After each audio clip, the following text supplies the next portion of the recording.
توضیحاتتون سلام عرض می‌کنم. خدمت حضار گرامی خیلی ممنونم که تشریف آوردین. تشکر می‌کنم از داورای عزیز و گرانقدر آقای دکتر فاید ملکی، آقای دکتر علیپور و استادانه‌های عزیزم آقای دکتر حسینی و به زحمت فهمیدین تشریف آوردین. متشکرم. با کسب اجازه از اساتید محترم شروع می‌کنم. دارویی که استفاده کردیم DMBA دیمتیل بنز آنتراسن هست. یک ترکیب شیمیایی هست که کانسیروژن شناخته میشه. در زمینه‌های پژوهش سرطان بسیار کاربرد داره. برای امکان سرطان در مدل‌های حیوانی استفاده میشه تا اثرات مختلف درمان‌ها رو بررسی مشابه یا بهتری حاصل شه. ممنون از توجه. مرسی. ممنون از خودتون مسلط بودین روی کارتون، تایم مناسبی هم دفاع کردید. ما در خدمت اساتید داور هستیم و حضار گرامی اگر سوالی هست در خدمت هستیم.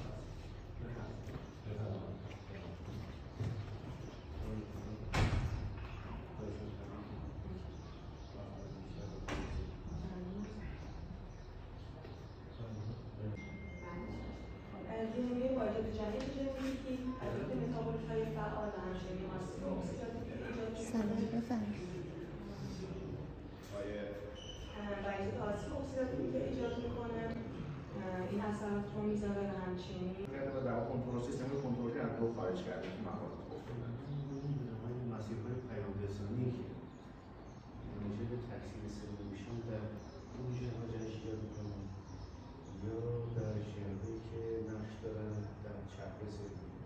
ژن‌هایی که در شکل مهار کنندگی دارند رو در واقع متوقف می‌کنن. به تحقیق بالاتر شما برید به خانواده محترمتون تبریک میگم. ان شاءالله که سلامت باشید. ممنون آقای دکتر باشید. باز تشکر می‌کنم از دکتر حسینی، تشکر می‌کنم از دکتر حسینی فرد، ریاست محترم دانشگاه و ریاست محترم دانشکده و باز هم تشکر می‌کنم از داورای عزیزم افتخار دادن و همچنین از استاد عزیزم که خیلی زحمت کشیدن. ممنونم. از خانواده عزیزم تشکر می‌کنم. جای آقا جون یکم خالیه. اما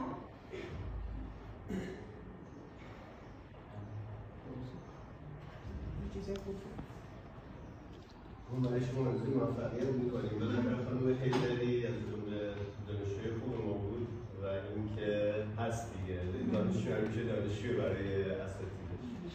عرضم به حضور شما که مثل بچه‌های ما می‌مونن دیگه. من میگم که همیشه تیکایی از وجود ما تو بچه‌هاست و همیشه تیکایی از وجود اینا در بدن ماست. چون به خاطر آرزوی خوشبختی می‌کنم، موفقیت می‌کنم براتون. ان شاءالله که پدر بزرگ محترم بتونن زودتر سلامتیشون رو پیدا کنن.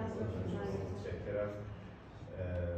مرسی. اجازه بدید ما دست بزنیم واسهتون گیر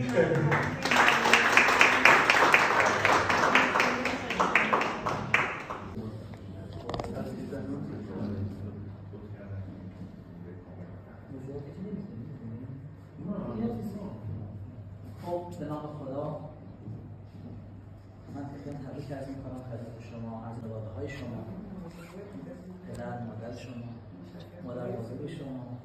جای موسوی واقعا خالیه و از 18 نمره کامل به شما 18 دادم.